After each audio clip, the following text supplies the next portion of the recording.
Good afternoon, or almost good evening. I'm here to introduce Paul Bakker. He is from Fox IT, the IT security company that is a major thank you sponsor of this event. He is responsible for products that relate to state secrets. He used to develop those products himself, and he's now a manager of that area. He's worked there for 7 years. He's got a degree in computer science from the Technical University of Delft. He's going to answer some interesting questions today, such as what has espionage got to do with protecting your own secrets? He'll give us a hopefully unique insight into the world of international government espionage, and tell us a little bit about what history can teach us about espionage and what that means for you and I and protecting our secrets. So now to Paul to give us some state secrets. Please welcome him.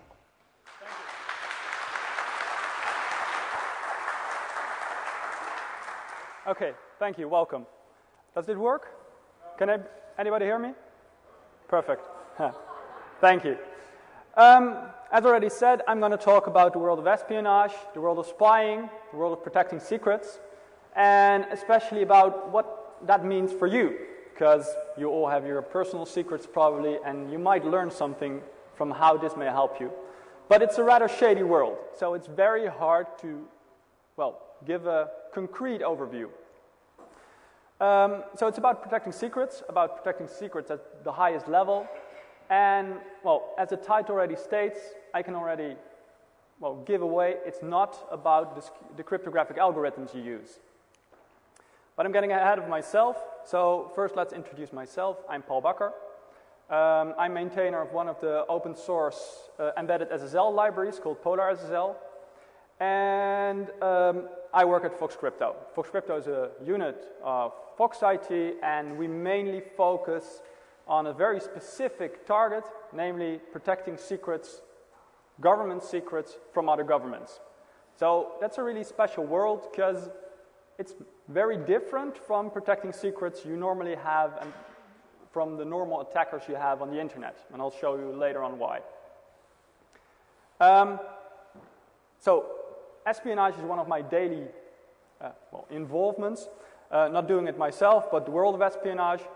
And as I should mention, everything in this presentation are my personal statements and opinions, and they're not, well, made by the government or by the company.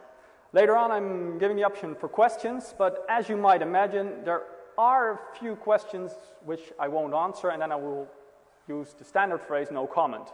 And just to be very clear, no comment means no comment. It doesn't mean no, but I'm not going to tell you. It doesn't mean yes, but I'm not going to tell you. It means no comment. It's like a quantum state. It can mean everything.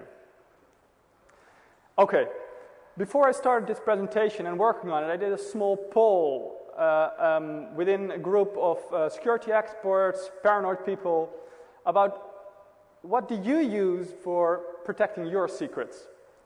What measures do you use? Why do you use them? And what do you really want to protect? And that gave some interesting insights in what people actually do. Most of the things I do myself, and you probably do as well. So the information it gave me is that most people actually want to protect their personal information. Their photos, their really personal photos, chat logs, the things they do on the internet, protecting their privacy, and focusing on their personal being. Email as well. One of the main reasons given was, well, I don't like to be phished, I don't like to have my identity taken, so I'm really careful about my financial information, my banking information. Keep in mind, this is not the regular people we're asking. We're talking about security experts and people that, well, try to really protect their information. One of the most important things, of course, key material, your access to your servers, that's really important for us. The measures taken by people are, well, quite obvious probably. Most are familiar to everybody. You see a focus on really digital security, so the standard things like antivirus, firewalls. The more, well, basic things like disk encryption. A lot of people use TrueCrypt, containers, hidden OSs, protecting their secrets. I know people that have personal password guidelines to actually make themselves use the proper passwords they want to use. And there's a lot of things in the physical security area. People have alarms, vaults, and I even have somebody that goes one step beyond that, and that's building its own laser-guided alarm system within his home, protecting his secrets. Well, it might be a step too far, I don't know.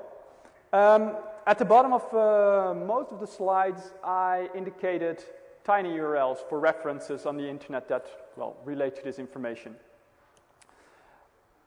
As I said before, most people focus on a few aspects. What their main targets are well, protecting their own privacy, which is a really important thing, and protecting from the random hacker, the malware attacks, the just general attacks that you find on the internet at a daily basis.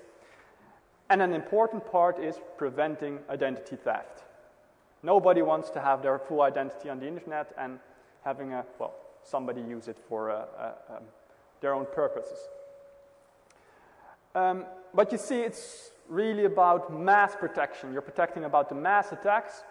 You're not really protecting against, well, my brother that wants to snoop my email. What you can see from this presentation, from the poll, is that the protection measures provide really basic but thorough security for information on a very broad sense. And nobody really has real adversaries. It's all, well, friends and family are in the list, but there are no real adversaries. And with real, I mean adversaries that are really scary. And in my sense, those are the law enforcement agencies, the really, well-grown criminal organizations and government organizations. Most probably do see them as a risk, because I know a lot of people that see them as a risk and want to protect their privacy even from the government, but they don't actually talk about it. And what I say in the second bullet, the no real adversaries, I hope, well, I assume that the people that did have real adversaries weren't going to tell me, because they probably didn't want to tell me that they had some really scary information anyway. But the interesting question is, mass attacks are simple, mass attacks are on the internet on a daily basis, but what happens if you don't have a mass attack as an adversary, a common hacker? But what happens if you have a real adversary? And defining a real adversary is a bit hard, but what if a real adversary is somebody that, well, government agency. We'll go into a step later about what the options are there. But it's really hard to tell what happens from the perspective of security. I mean, you know what you have to do to protect against the threats on the internet. But what do you have to do to protect against a government? It probably changes the entire game. And it does, I can tell you already. It really changed the game, and it does teach us a bit about what we can do to protect our secrets, because the espionage world is a nice guideline for showing what you can do personally or what you're supposed to keep in mind when protecting your own secrets. To give a bit of an, overview of how I rated security is, at the bottom of the security barometer, there is, the common people. They don't really do security. They have a Norton antivirus installed because it was pre-installed on their PC anyways. They probably have a Windows firewall, and, it probably ends at that point. Well, they have net protection, but they don't even know that. A level higher, you have the security-aware people. You have the people that really do know about security, probably all the people in the room here today, and that know that you have to do a bit more to protect your secrets. At the topmost echelon of the security, you have the governments. They really operate in a different ballpark.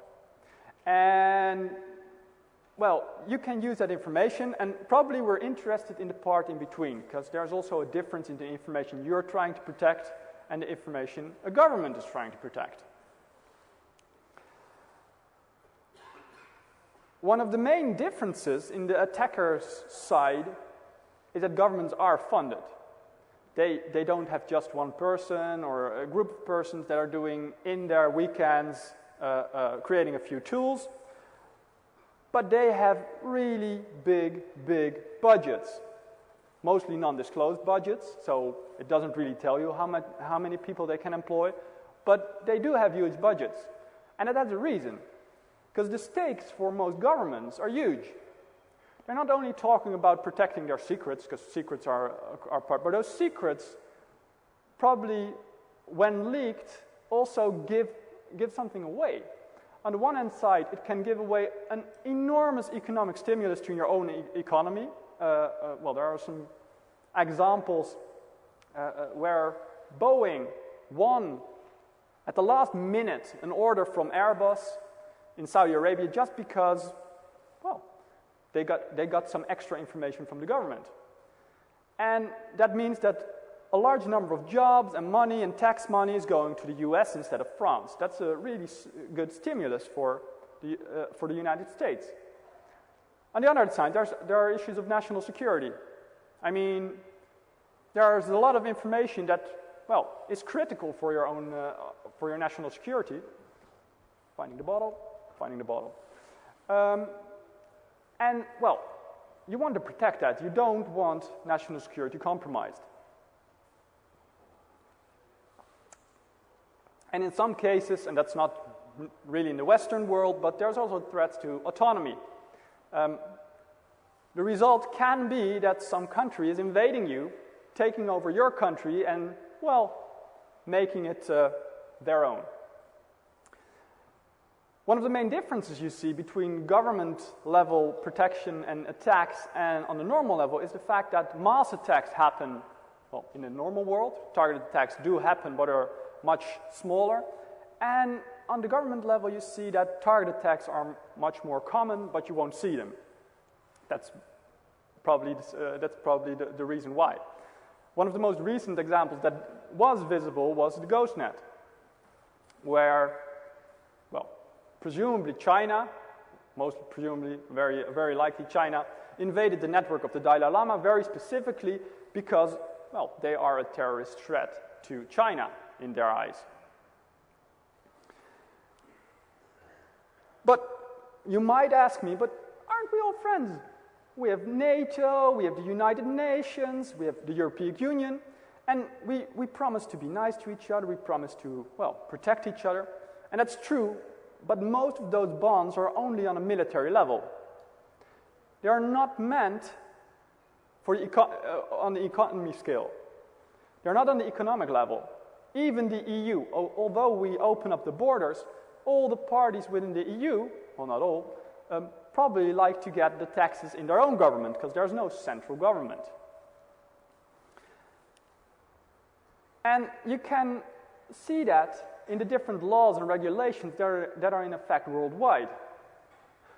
Most notably, the US, the UK, and France have very public economic espionage possibilities where in the public law there's regulated that they are allowed to use their intelligence services to gather information from other nations that can help themselves.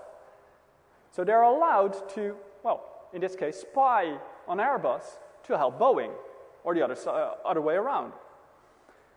There are also a lot of laws that allow the wiretapping to legally be done. Well, the US is an example everybody knows, but even countries like Sweden, where at the beginning of this year, they suddenly allowed very wide share tapping to be done, not only on the national network, but also on all the communications coming into the network, into the country network. And as Sweden is a hub for a large part of the internet, that does touch our security.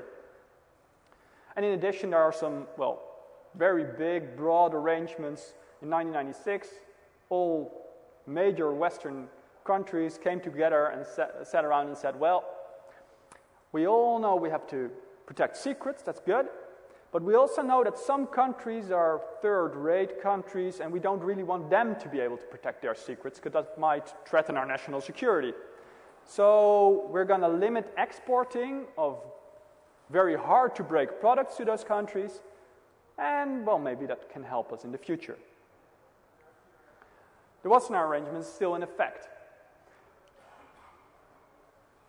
So the main question is this story and the rest of this story, is it going to be fact or fiction? It's probably a bit of both. I can't promise you that everything is real, but everything is referenced with information from the news, from information that I actually know, and history can tell us a lot, because especially since more and more information becomes available about history, it tells us a lot about what happens and what we can do. There are three major parts I want to look at, and one of the first is cryptography. One of the funny things to see is that cryptography mainly up till the 1970s was only government business. Nobody invented algorithms, nobody was busy with cryptography, it was only the government. They started way back in the Roman Empire and even before that for protecting their important information. And, well, during the Second World War, First World War, you really saw that also the governments were trying to break them really hard and had the funds. The Enigma, the German cryptography machine that was used to protect all the military information, was broken by the British and the American, or actually it was done by the Polish, but they did the actual legwork. And you see that, well, the governments are really focusing on cryptography at that point, are really doing their business, and that the major funded governments, and America is one of them, are way ahead of the competition. And how can you tell? Well, it's hard to put a concrete statement on it, but there has been a large, enormous amount of research in cryptography, cryptographic theory, and that shows, and I'll show you in the next slide how you can see that. But you can also see that after the Second World War and towards the 70s, things aren't going so well for the government because they really like brute force in cryptography, because then you can get the information back, and you see that, well, they can't keep up. DES is a fine example of both, namely, on the one hand side, DES, the main cipher still in use, well, in triple DES form, was introduced in 1976. It originally came from the Lucifer algorithm from IBM. And, well, it had a nice structure, and there were some parts called S-boxes, and they had some random data, and it then really worked. But the NSA at the final moment said, well, we're going to fix those S-boxes for you, we're going to change them, and just don't ask why, it's okay, and trust us. Everybody thought it was because they were building in the back door, but the result was, in the 1990s, there was a paper about a differential cryptanalysis, and it was a new paper, it was really new, the work was done in the research environment, and well, what happened? DES wasn't vulnerable. It was extremely well protected against differential cryptanalysis. And it was only one of the few cases that could have been chosen to actually be protected in that way. It was a show of the fact that the NSA was already in the 1970s way ahead of us and of the research world, and was already doing a lot of research, and they knew things we only invented in the 1990s. On the other hand side, you see that the brute forcing capacity they liked to have was not enough. They limited the original 128-bit Lucifer algorithm to 56 bits. And they didn't do that because they didn't want the Americans to have good protection, but they also wanted the option to be able to crack it in some way, probably. So what to do when, as a government, when you see that the key sizes that are available are way bigger than the brute force capacity you have? Well, you do the only logical thing, and you start limiting them. You introduce a few things: workload reduction factor, I'm going to talk about those, A52 and clear zone are nice examples of what has been done. Workload reduction factor, a perfect example of what you can do as a government. Lotus Notes, the at that time most used office environment email environment contained workload reduction factor. And what that did is they were allowed to export a 64-bit encryption, but they already gave 24 bits to the government, so that the government only had to crack 40 bits to get the full key and get to the data. A52 is another example where the A5 algorithms are used between your mobile phone and the base station. Well, everybody probably knows that. A51 is the default. It's not that secure anymore. It's being cracked currently in the other tent. But we knew that already. But there was also the A52, and that was the export grade protection of mobile phones. And it's even still in use now. If you go to the Eastern European countries, you only have A52 there. And A52 is a severely crippled form of A51 for protecting your phones, making it easier to, well, eavesdrop on all the calls that are happening there. Another nice example is ClearZone. I don't think anybody has heard about ClearZone before this. Did anybody? ClearZone is a very nice example. Cisco and a group of other companies decided, well, we have to do something about limiting, but we don't want to do that because then internationally we don't have a nice sales argument. We can only export a 56-bit product. So what we're going to do is we're going to export really good grade cryptography productions, but we're going to include ClearZone. What does ClearZone do?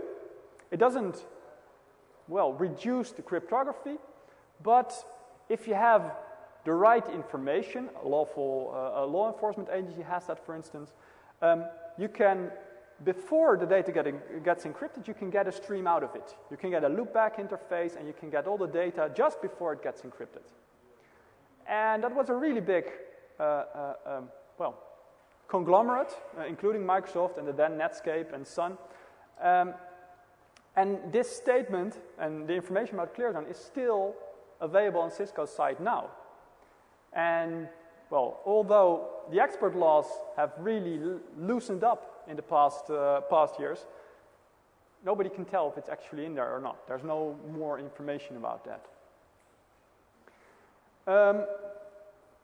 And the probable reason for reducing those export laws is you want to promote your commercial exportability.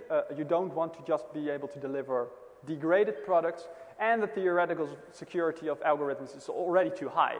It doesn't really help to, well, to prevent the export of algorithms and to limit key sizes.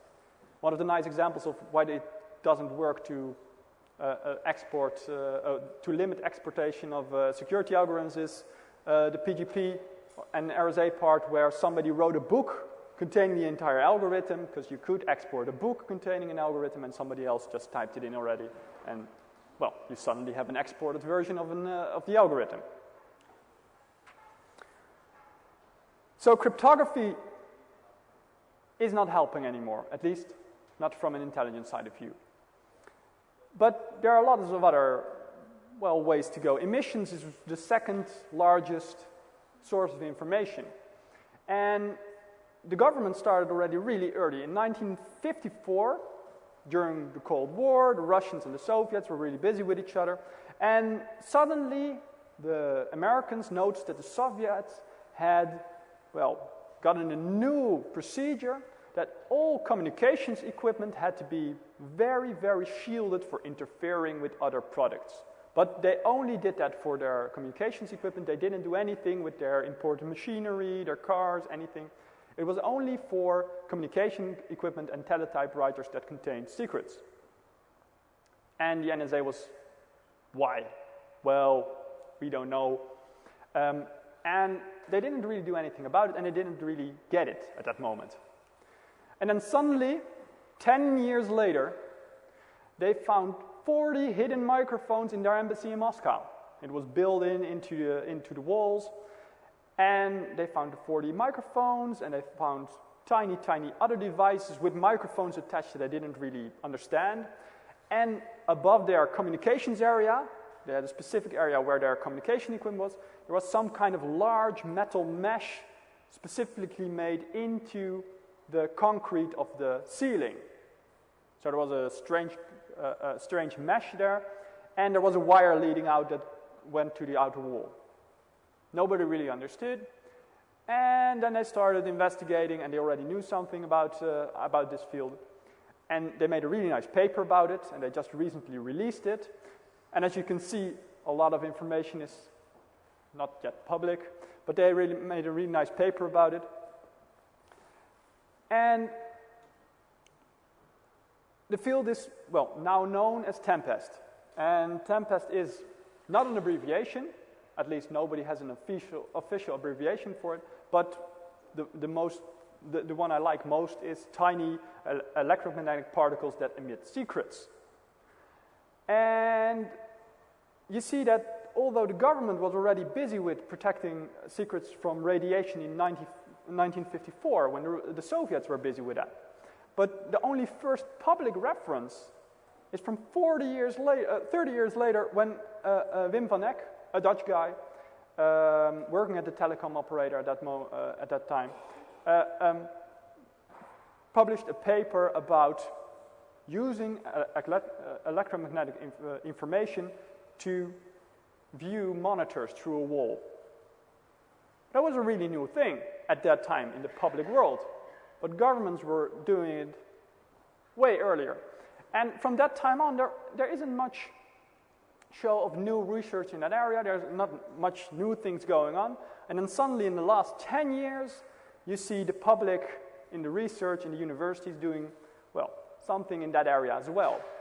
The most notable for the last 10 years are papers about eavesdropping on monitors, both CRT and TFT, from a distance by using electromagnetic information.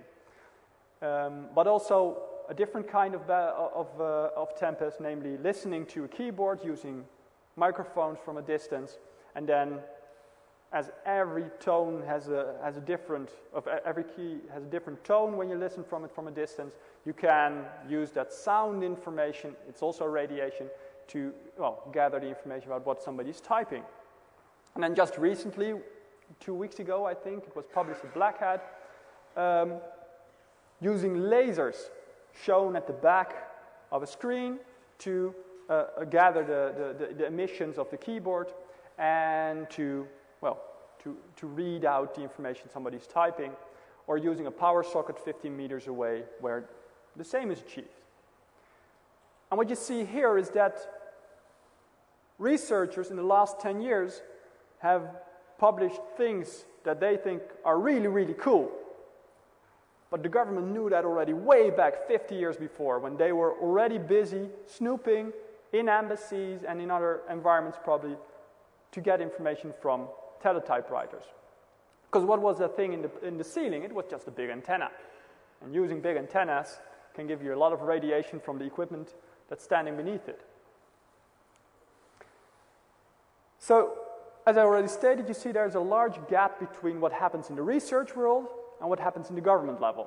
You already saw that with the cryptographic level. There's a big difference between when the cryptography information gets in the public sector and when it's invented in the government sector, if they're really interested in it. So, well, emissions, you can do something about that. But there are other areas you can use to get information, because Tempest is nice, but it also has some drawbacks. You have to be physically present to get the information. I mean, you need some kind of microphone and dishes, and you have to get something. You probably can make it that you can be far away, but there's some physical boundaries you have to overcome.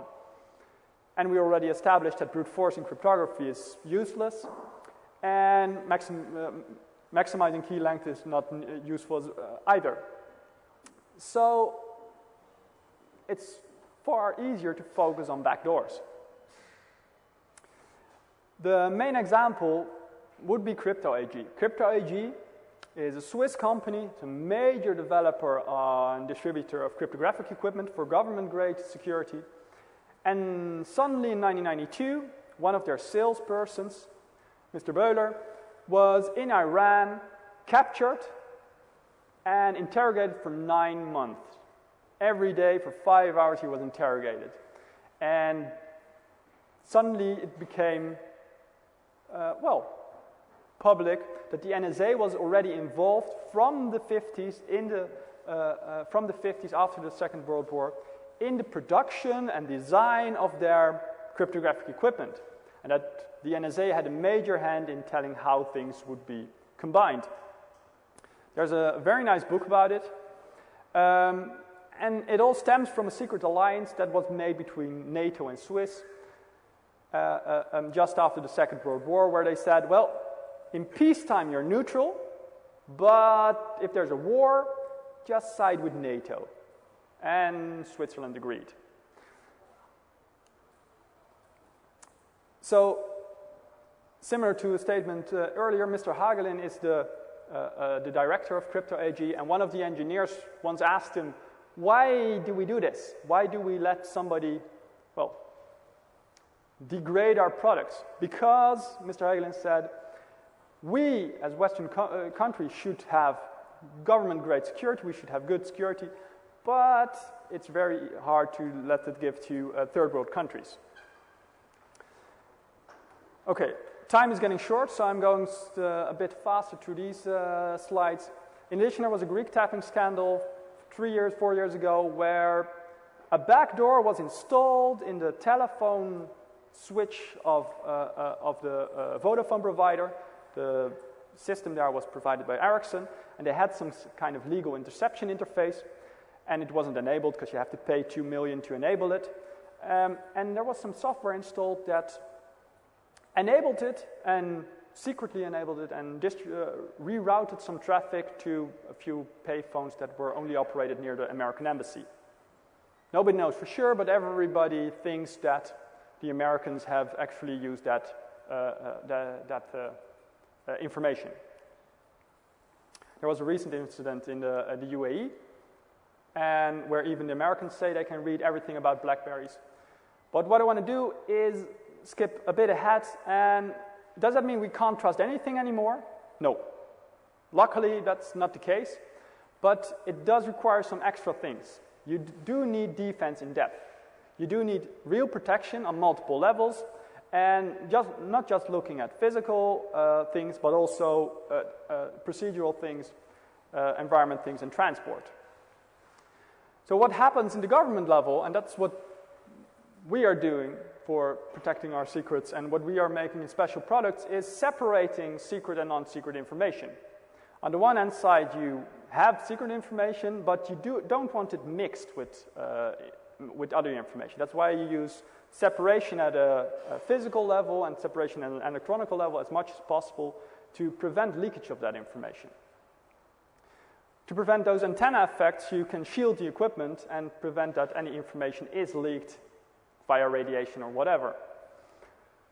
In addition, you of course want to protect your equipment from tampering. You want to prevent it from manipulations, antennas being placed in it, and you already see that in the banking sector, where there's hardware security modules that are protected just for that case. And securing boot processes. You already see that in commercial systems, but protecting the integrity of your entire system is really, really important. But even secure design is not enough, because even if you have a secure design, you're still screwed.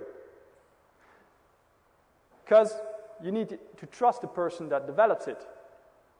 Cryptology had really good security design, but you couldn't trust them, so you can't trust their products in that sense. But even if you do trust the design and everything, during production, backdoors can be implemented. There's a very nice paper at the link there that describes how you can embed a backdoor in a processor just before it's being produced. Only minimal changes are needed, and it gives really, really, a through backdoor. And even then, your supply chain has to be really secure. Because if you have a backdoor in your supply chain, as was shown, last year in America, then you have a real problem. The FBI there found that all the major governments in America were using counterfeited Cisco equipment that came from China, were not produced by Cisco, but they didn't know for sure if there's not a backdoor in any one of those. And they're across the entire American government. So at a government level, for protecting your secrets, you really need trust. Everything is about trust, not only about your design, but also about everything that's related to it. So concluding, you really see that protecting secrets is hard. We already knew that, otherwise we didn't have a job. But protecting really important secrets is even harder. It all boils down to one thing, namely trust. You really have to trust your measures. So, what now? Are we really screwed? No. One of the things you have to keep in mind is don't keep too many secrets. If you have found a way to break RSA, publish it. Don't keep it in your backyard, write it on a paper and put it on your bed, because then you have secrets that governments want to have. Publish it. Make it public, and, well, you probably don't have a real situation. And aside from that, don't really worry. You probably aren't that important anyway. Do you really have information that's so important that real governments, real adversaries want to have that information? Are you really that important? So if you do, you have to gain trust. Same as governments, you have to have real trust in the solutions you're going to use. One of the things that can provide that, especially for the individual, is open source.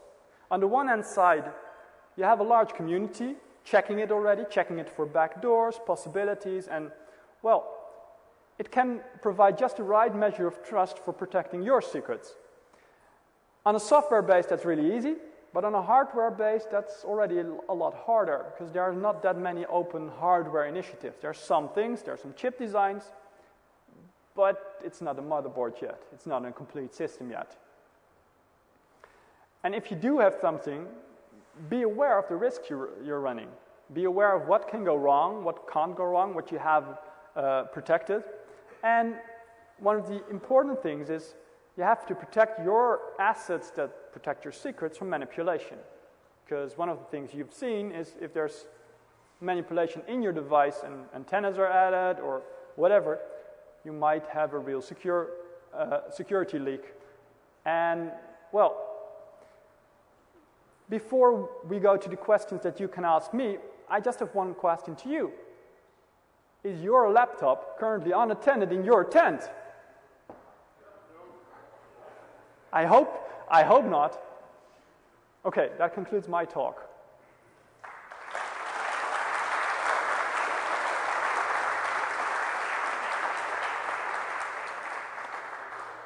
Thank you very much, Paul. I'll take questions from the floor. Just before I do, I thought I'd mention that the event you described of the PGP book being exported in paper format from the United States legally and then scanned in occurred at this gathering in 1997 at HIT. There was a PGP scanning, all 600 or 700 pages, so there's a long, illustrious history of that at this event. Questions, anyone? Any questions? No questions? You can always reach me in the tent.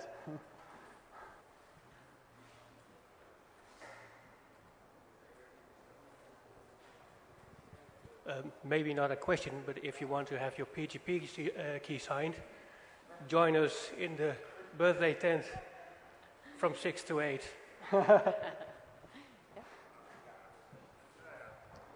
Hi. You were mentioning backdoors in a processor. Do you have any example of such that have been disclosed? Well, the most public example about backdoors in chips is at the link I provided at the sheet. I'll post the sheets, and there's tiny URLs at the bottom. And one of those papers actually used an open source chip and made minimal adjustments, just 12 extra elements that made a full backdoor into the chip that can be remotely exploited. Okay, so it was mainly a proof of concept. It was more than a proof of concept. It was a real proof, but that's done by the research department. And then I want to, show again the link to. There's a major difference in timeline, and when it becomes research and it's public knowledge, and when probably governments are already busy with it. Okay, so government probably did it, but we don't have any disclosed information about it. No, there's no public information about it, aside from the Cisco incident where, nobody can guarantee that there's no backdoor in it. The problem with backdoors, of course, is that in 99% of the cases, you can't prove there's no backdoor. That's the main issue. Yeah, but no backdoor have been officially known now.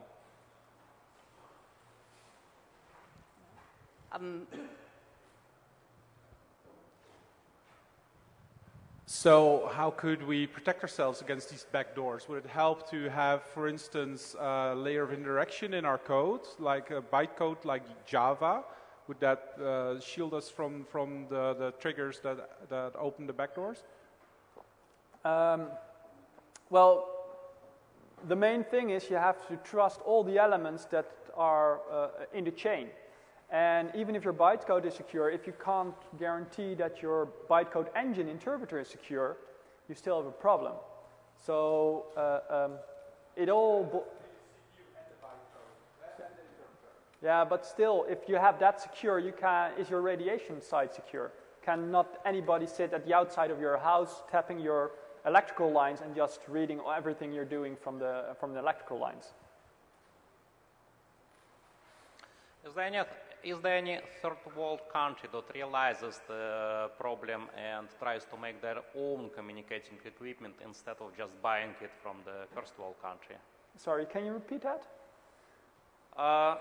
Do the third world countries realize the problem that they're getting backdoored equipment and do they some of them try to fix it by producing their own communicating equipment yeah, good question. Domestically? Or they just don't have the capability?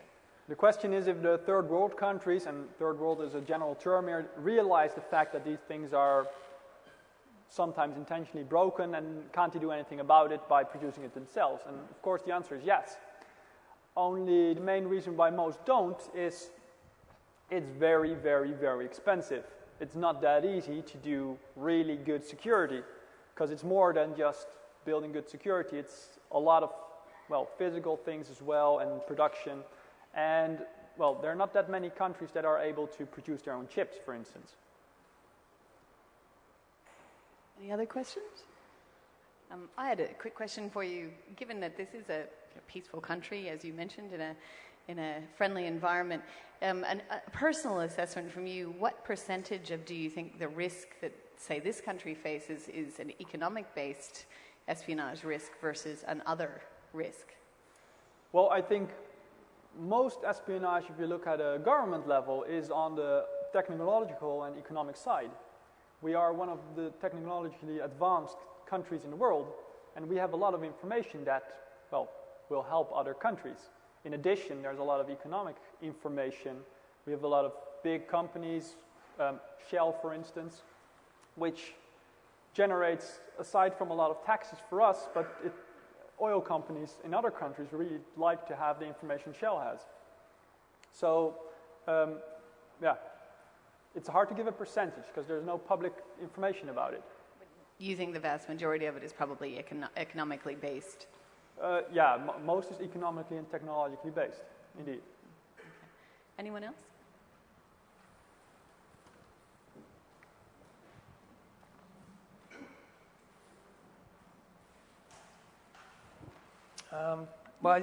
Just a small remark. We're actually not a peaceful country because currently we're involved in a war. We are participating in the occupation of a country, and Dutch soldiers over the last 2 weeks have actually killed quite a few children and women and some other bad people, supposedly. So we're not that peaceful, actually. But that aside, what are your thoughts on the Dutch phone tapping system, which is provided by a foreign company based on proprietary software and proprietary hardware model and being managed remotely from a foreign country? Yeah, because that's so related to the government, and no comments on that. No comment. Okay, well, that tells me a lot. Thank you. Are there any other questions? Anything else that he might be able to say no comment to? And yes, cause There's people a question to salivate. to the right. Yes, a salivating question. You mentioned that in the 70s, NSA had a big lead on cryptography protocols and technology. And Bruce Schneier now stated that research has caught up with the closed world of the NSA. Indeed. Do you agree?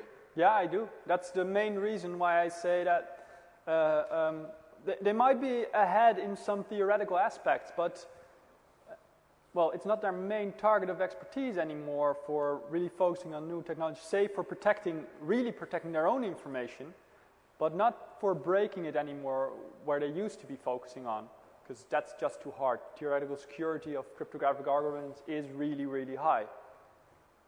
Okay, thank you.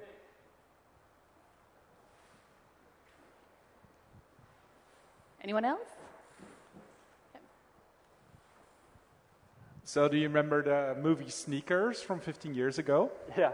So there's no mathematician that can tell us does our RSA security or elliptic curve security or any other of these public key algorithms that there's really no mathematician that can do this on the back of a napkin or something rather than with brute force. So how do you know that the NSA can't actually break this stuff?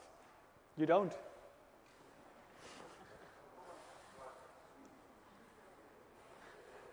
I think that about wraps it up. Oh, no, one more. One last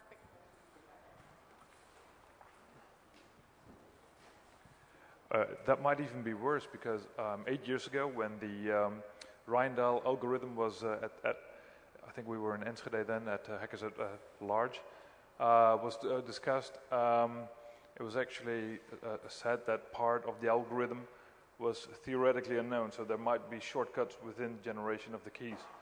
So we might actually be using an insecure protocol. As a matter of fact, the fact that they won, might that be an indication that it was? But one of the things is that the Americans do use it even up to their own top secret information. So, but they use BlackBerry as well. Yeah, but they probably own the information that comes from it. All right, I think that's probably all we have time for today, but if you could please put your hands together in applause to thank Paul. Thank you.